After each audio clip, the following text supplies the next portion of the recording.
Streeper, and this is my persuasive speech.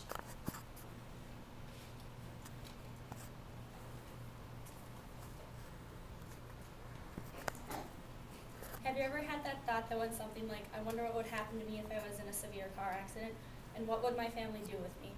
When some of you took your driver's test, you may have checked the little box to become an organ donor, and if you did, that is now stated on the back of your driver's license. I did check the little box, so I am an organ donor. I feel that organ donation is a great thing and not enough people know enough about it. Organ donation is a good way to help save lives.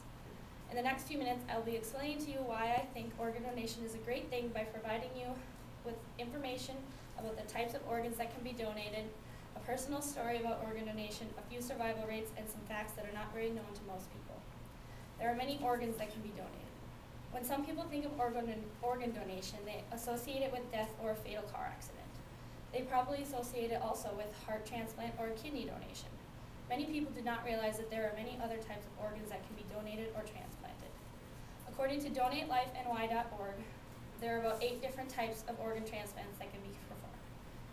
And then I'll show you what they are using this guide. They include the lung transplant, the heart transplant, the heart and lung transplant, the liver transplant, the intestine transplant,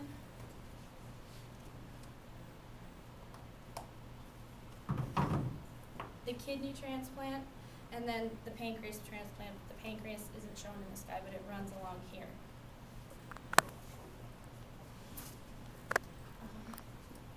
As you can see, some people can donate multiple organs at the same time. Most people know this, but you can donate when you are still alive. This is actually what is called a transplant. The definition of a transplant, according to the freedictionary.com, is to resettle or relocate. In the surgical procedure of transplant, this is exactly what is happening. The surgeon is taking a kidney, just as an example, and placing it in a new person who is in need of a new kidney. The numbers of organ transplants and donations in the United States from the year 2008 are astounding. The total number of organs transplanted from deceased or living donors from DonateLifeNY.org was 27,958. The number from deceased organ donors alone was 21,745, and the number from living donors was 6,213. It seems logical that most of the transplants came from deceased organ donors, so I'll now share some of those numbers. The number of kidney transplants from deceased donors was 10,551. For heart transplants, the number was 2,163, and for liver transplants, the number came to a total of 6,069. DonateLifeNY.org was a very helpful website and provided me with most of my information for this speech. One very interesting fact that I found on this site was that out of the 437 pancreas transplants in the year 2008, only 1 was from a living donor. By being an organ donor, you can help save someone else's life and give them a second chance. Many amazing memories, life stories have been created from successful organ donation. Each and every day, a person has donated or received an organ and they have a unique story to tell. Organ donation recipients' family members are also very touched and affected by organ donation. I will now share an example because recently there was an organ donation in my distant family. My Uncle Barry's brother Blair was in need of a new kidney, and Barry and Blair's sister Geraldine was a blood type match, so she decided to donate one of her kidneys. And about 2 weeks ago, they went into surgery, and everybody crossed their fingers, hoping for the best to come out on both sides of the surgery. The surgery was a success, and everyone is happy to say that Blair is now able to continue living his life, and Geraldine also recovered fine and is now living happily with 1 kidney. One thing some people may not realize is that the donor of the organ sometimes does not make it through the surgery. Sometimes they go into the surgery knowing that they will die a few days later. I think it's a very courageous and brave thing to do, but I also think the love behind it shows why they do it. While there are many amazing stories that are created, some of the lives of recipients only last a few more years. According to the SRTR analysis, in the years of 2001 to 2007, about 75% of kidney recipients lived to reach 5 years after their surgery. The survey was conducted in 2009. There are also more estimated survival rates that were conducted by the researchers at the Congressional Kidney Caucus. For a heart transplant, the patient survival rate is about 86%. For a liver transplant, is about 87%, and for lung transplant, it's about 76%. Along with the survival rates, most people do not know many other things. there are many facts about organ donation that many ordinary people do not know.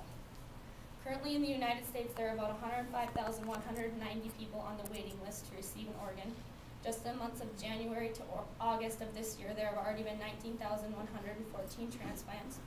Shelley Okoya, who is part of the 2009 National Donation Campus Challenge, has found on average that 78 Americans receive an organ each day.